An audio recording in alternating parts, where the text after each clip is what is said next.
Hey everyone, here's what's coming up tonight on News Center Now. More and more companies, big and small, are choosing to focus on a purpose rather than their profit margins. We'll take a look inside one Maine company that's doing just that. Plus, you're back to school shopping at the Maine Mall. You're buying your kids some shoes, and a man walks up and says he'll pay for them. Pretty cool, right? And it turns out that man's a famous rapper. Even cooler, right? We got the full story tonight. This is News Center Now.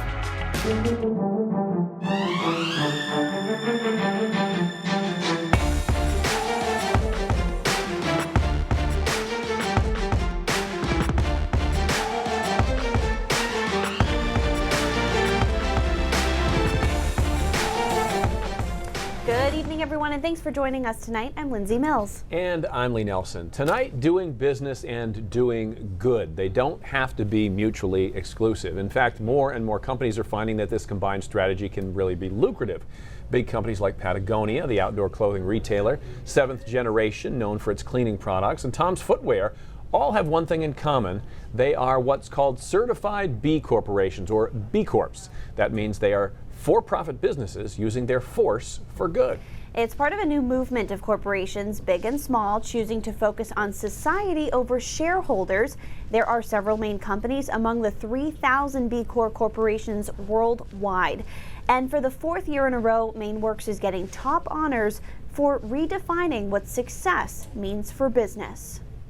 I thought there would be no end. I just thought I was going to end up dying. Struggling with heroin addiction, Peter King thought death was his only option. My mental health, my physical health, relationships, family, everything, I lost a lot. I haven't lost everything completely, but it's taken a toll, definitely. Jonathan Ariano is recovering from alcoholism. There was no money. There was, here's your last paycheck and a ride to Portland. And somehow I figured it out from there. Like Peter and Jonathan, Cecil Solly-Guerin figured out how to get his life back on track. They all found that life-saving help at Maine Works. These people don't have time. Margot Walsh founded the company more than 8 years ago. She wanted to help people out of jail, in recovery, or down on their luck get their life back. They cannot afford to not be in a money-making outcome immediately. Maine Works connects its employees with local construction jobs with a steady paycheck, breaking the cycle of homelessness and addiction. Their mission earning them B Corp certification by the nonprofit B Lab, which ensures a business has narrowed its focus on purpose over profit. And for the fourth year in a row, Maine Works has been recognized as best for the world. The first B Corp was Patagonia, and I really respect their ethos of putting the planet first. From saving the planet to saving everyday people. I couldn't even see tomorrow back then. And that's what's so great about this. Maine Works joining a global movement in balancing missions and margins. It's helped me out a lot. It's nice going to work every day and not having to think about everything. So a couple of other Maine companies that are B Corp certified are Revision Energy and Coffee by Design. Many businesses have noticed social responsibility is good for the bottom line because the more emphasis they put on the communities, the better it is for them. Makes sense. Glad more and more are doing it. Yeah. All right. Thanks, Lindsay, very much. Hey, let's talk to Keith. Not the greatest day out there today, but there's always tomorrow, right, Keith? There is. Tomorrow looks great, actually. But I knew that. That's why. In the meantime, I know you were paying attention at noon. Saw you. You put down your phone for a while. We still have severe thunderstorm watches for Cumberland and York County and into New Hampshire as well. So these have been posted for a couple of hours. Thus far, the action has been to our south, down across Massachusetts. Actually, a tornado warning going down right now into Connecticut. So there is shear, there's spin in the atmosphere, so we still have to watch these, but so far we haven't popped up too much. There's our first severe one right now, actually coming into the mountains coming out of northern New Hampshire. So we'll continue to watch this line. Interestingly, this is not where the models had initialized a strong line of storms, but that looks like the strongest line coming out of Canada into the mountains of Maine right now, and it's going to be straight line winds, the main threat with any storms. So you can see that line coming through and starting to peter out by later on tonight, 8, 9 o'clock at the latest. After that, temperatures start dropping into the 50s and even some 40s into the mountains. And tomorrow is definitely the best day of the week, work week otherwise. Right around 70 degrees in the afternoon, sunshine from start to finish. And then Friday, we start with a little bit of sun, but clouds increase in the afternoon. Guys, the clouds on Friday will actually be from Dorian, which will make a close enough path to us to have some sort of impact. So we'll talk about that in a minute. All right, Keith, thanks. Checking out some other headlines at the hour. Hurricane and storm surge warnings are being extended as Hurricane Dorian crawls up a path parallel to the East Coast. The storm surge warning is now in effect from north of Port Canaveral, Florida, up to the North Carolina-Virginia border. The storm's maximum sustained winds remain near 105 miles an hour, so it's still a Category 2 hurricane. At least 7 deaths have been reported in the Bahamas. It looks like Michigan is going to be the first state to ban flavored e-cigarettes. The reason they are going after flavored is their obvious appeal to young people. The governor there has ordered the state health department to issue emergency rules prohibiting the sale of flavored nicotine vaping products both in-store and online. So how long this ban will stand is anybody's guess because it will be challenged. The American Vaping Association calls the move a, quote, shameless attempt at backdoor prohibition, and they say they will support lawsuits to challenge the ban. The Inspector General for Health and Human Services has been studying the children who were separated from their parents at the U.S.-Mexico border. They've found that those kids show increased signs of post-traumatic stress. That, plus the reunification process, has actually added to their trauma. The report recommends minimizing time children are in custody and creating better care options. Well, a man originally from Haiti who lived and worked for years in Waterville has been pardoned by Governor Janet Mills for a drug conviction 11 years ago. His name is Leslie St. Martin. The question is, will this pardon help bring him home because he was deported back to Haiti in early 2018? He could have been deported years ago, but President Obama delayed such deportations to Haiti after the terrible earthquake there. But St. Martin was forced to leave the U.S. last year when former Governor Paul LePage would not grant a pardon. It's the drug conviction that led to ICE agents arresting him in the first place. So what is next for him and his family? Here to talk more about these types of situations is Leslie Silverstein, who works for Maine Immigration Attorneys. Leslie, thank you so much for being with us tonight. Thank you. What is next for Lexius in this process? So the answer, like most things in immigration, is it depends. So nothing in immigration is easy. In fact, it's the reverse. Since he's already outside the country, he could try to apply to get a visa to return. But the problem is there is a provision in what's called the FAM, which is the Foreign Affairs Manual, and this is what the consular officers use when determining if someone is admissible. And there is a provision in there that specifically states if the pardon is for a substance or drug-related offense, it doesn't count. They don't care. So, wow. So what? He has no easy route back. There might be a possibility of filing a motion to reopen his original removal proceedings.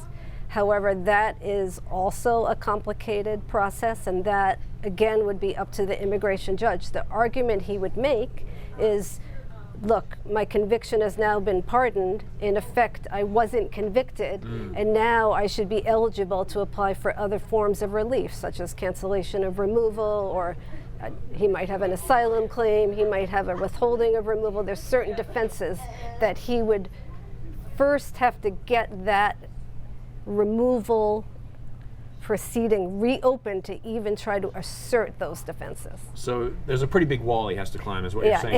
It's not easy. Is there a precedent here for someone who's had this happen to them in the past and made it back into the United States that attorneys can use? There's probably not one precedent. You know, there's certain circuit courts that have ruled different ways. Okay. It's definitely worth pursuing. It's just he has a complicated road. It's not, you know, people hear the word pardon and they think that's it, he's in. And it is not the case at all. So, as an immigration lawyer, and you've done lots of law over your career, yes. Have you seen these types of cases increase in recent years or change in recent years? I think the change we've seen is just increased enforcement, obviously, and more people are being deported. Yeah, where people used to just be able to report to ICE and remain here, we are obviously seeing a vast increase in deportations. Yeah. All right, we might have to have you back in to talk more about this at some point. Thank you so much for being here. Thank you for having me. Appreciate it. Well, shoes are often high on the list of back-to-school items you need to purchase. We'll meet one family in Maine that was gifted some free kicks thanks to a celebrity. Yeah, it's a cool story. And for students at Belfast Area High School, going back to school looks a little different this year. We'll explain why coming up. All right, no surprises here. Maine is the oldest state in the nation. Don't look at me when you say that. New stats from the Alzheimer's Association predict that Maine will see a 25% increase in folks living with Alzheimer's between now and 2025. Today, local leaders met in Lewiston to talk about the proposed $350 million increase in Alzheimer's research funding at the National Institutes of Health next year. Congressman Jared Golden said why he is supporting this initiative. And this proposed increase of $350 million a year, which would get us up over $2.5 billion a year. That sounds like a lot of money to people, but I think that when they hear that the annual societal cost is more like in the hundreds of billions, they understand why it's a small but very important investment to make in finding a cure. And also, St. Andre Healthcare in Biddeford has announced that it is now in the second of 3 phases of fundraising for its new memory care garden, which is scheduled for completion next spring. All right, being thankful for getting shoes for free and the surprise of who did this. We've got to show you this story coming up. It's a great story. And Keith returns with a look at the forecast that's ahead.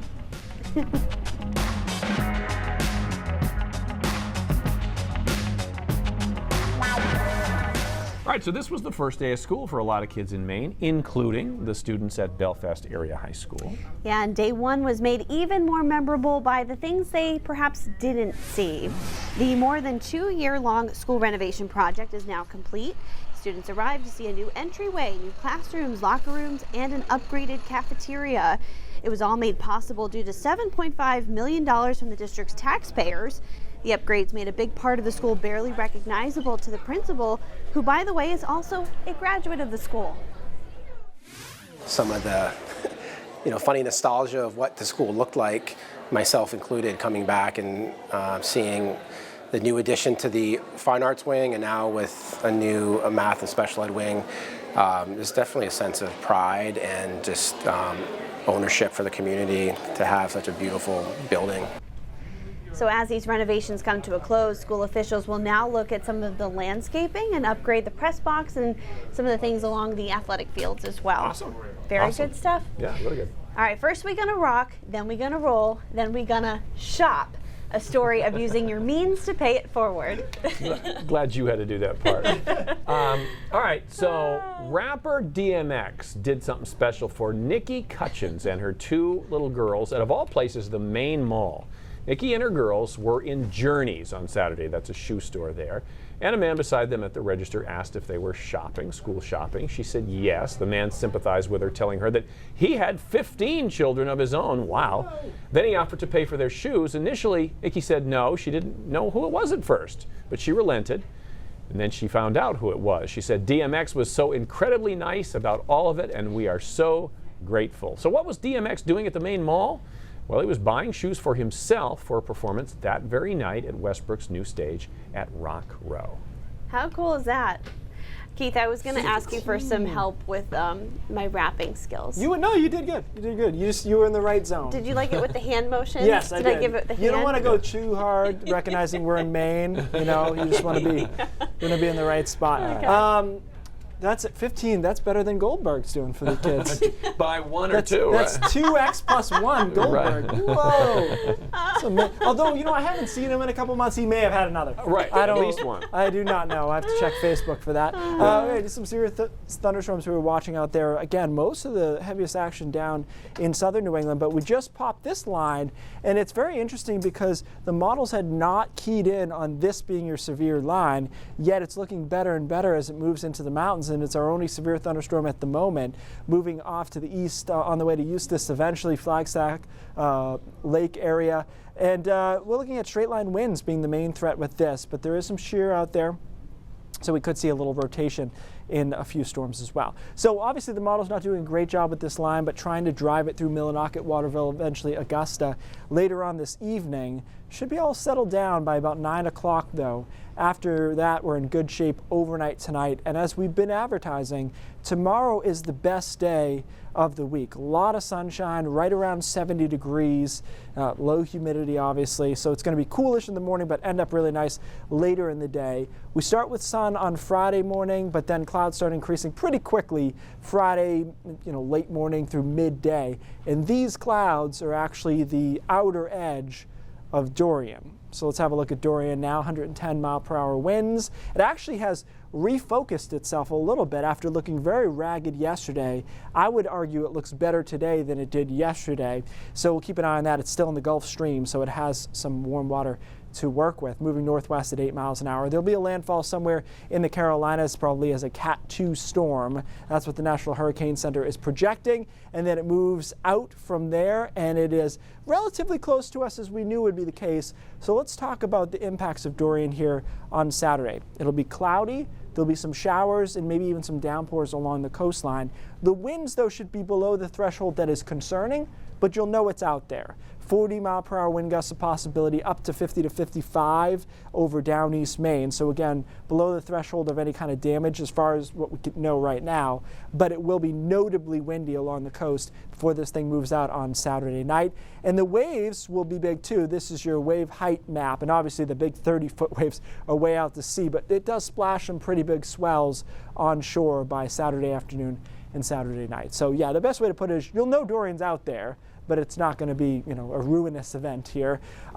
Decent on Sunday, mixture of sun and clouds, temperatures in the upper 60s. Stay that way for Monday and Tuesday as well, and then it looks kind of showery on Wednesday. I will tell you that I bumped up a few temperatures there because the models are trying to tell me that next week we could have high temperatures in the 50s. Wow. So we shall see if that comes to fruition, but I kind of pulled them back right now. Good. And see what happens. Yeah. It doesn't Power actually of positive change thinking, right? it though, but for now we'll see. All right. Okay, good thing I put the white pants away after Labor Day. Right after Labor Day. Wow. Thanks, Keith. A viral claim about using your phone's voicemail message to inform your friends and family about your status, even without service. Is this true? We've had our Verify team look into it. Here's Jason Puckett. Yeah, it's this claim, saying you can use your phone's voicemail message to inform your friends and family where you are and what your status is during service outages. Just record a message. Hey, I don't have service, but our house is fine. It's about noon on Tuesday. Yeah, it's a good idea, but there is one problem. It says you can update your voicemail even without service, and that part is false. Now, many phones will let you change your message on your phone without service, but that message won't actually upload until you do have service. So this is a good tip if you're in spotty service. When you have it, your message can upload and others can hear it, but when you don't have service at all, you won't be able to upload voicemail. That makes sense. Makes sense. The two child advocacy groups that prompted a government investigation of YouTube say the outcome doesn't do enough to protect children. YouTube owner Google will pay the Federal Trade Commission $136 million and pay the state of New York an additional $34 million to settle charges of violating children's online privacy. It's also agreed to changes in its business practices. The groups, the Campaign for the Commercial-Free Childhood and the Center for Digital Democracy, say they are pleased with the settlement, but they argue it shifts too much of the burden from YouTube to those who create videos for the service. And horror of horrors, could the days of binge watching be coming to an end? Netflix is apparently thinking about switching up their release method. So instead of being able to stream an entire season of a show, over a weekend or something, they would do it the old-fashioned way, releasing an episode a week. The company says this will happen with 2 series to start, Rhythm and Flow, and also the next season of the Great British Baking Show.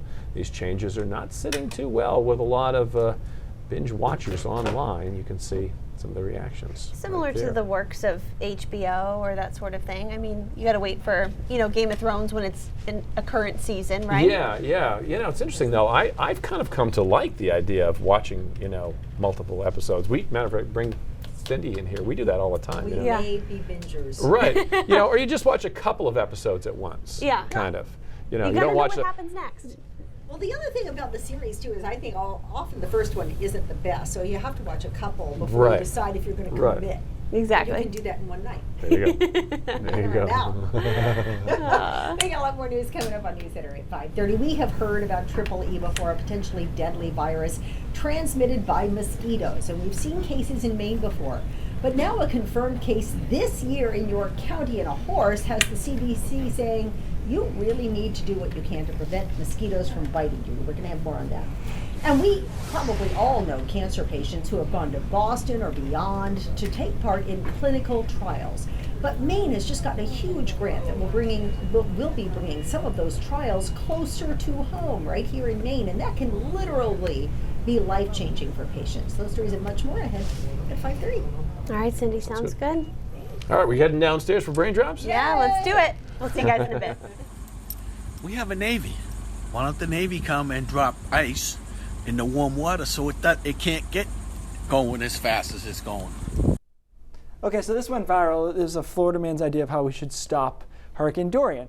So I thought, just for fun, let's figure out how much ice we would need to slow down or weaken Dorian. Now, it's a couple of things here. We're making the assumption we could isolate the column of water underneath Dorian from the rest of the ocean somehow. Okay, and the other is we're also assuming this is the only thing that impacts hurricanes. It's not, but let's just move forward with the assumptions. Okay, Dorian, as it approached the Grand Bahama, was 200 miles in diameter, and the ocean around that spot is very deep. On average, it is 15,000 feet deep. So the volume of water underneath Dorian is 1.3 times 10 to the 16 cubic feet. Okay, but you can make the argument we only need to cool the top third or so where Dorian is going to be grabbing its energy from to try to feed this warm core system. Okay, so the top third, but we want to drop it about 20 degrees. The water temperature out there is 86 or so. We need to drop it down into the mid 60s for it to appreciably negatively impact how Dorian is going to be developing in the future. Okay, so how much ice would we need to do that? This is when it gets fun. The energy gained by ice has to be equal to the energy lost by the water. It's just a conservation equilibrium principle here. So this is the big, long equation. All you need to know is we have all of the numbers we need except this. That's the mass of the ice. So we know the temperature we want it to be, temperature final, and we know the temperature that it would be at the beginning. So we're solving for the mass of the ice. Let's do it. I'll spare you all the drama, which ends up with 15 trillion tons of ice, give or take a little bit. Now let's put that in perspective and go back to the Navy idea. An aircraft carrier is roughly 27,000 tons per aircraft carrier. So you would need this many aircraft carriers' weight worth of ice, which is 567 million. Fun fact, there are 41 aircraft carriers in the entire world. Okay. So in short, I don't think it's going to work. I know that is shocking to everybody, but that's how much ice you would need to even make any impact on something like Dorian. You should have just asked me. I would have said it wasn't going to work. Yes, I know, but this is more fun. Okay. This is a brain freeze, not a brain drops. Thanks, Keith. News Center Maine at 5:30 starts right now.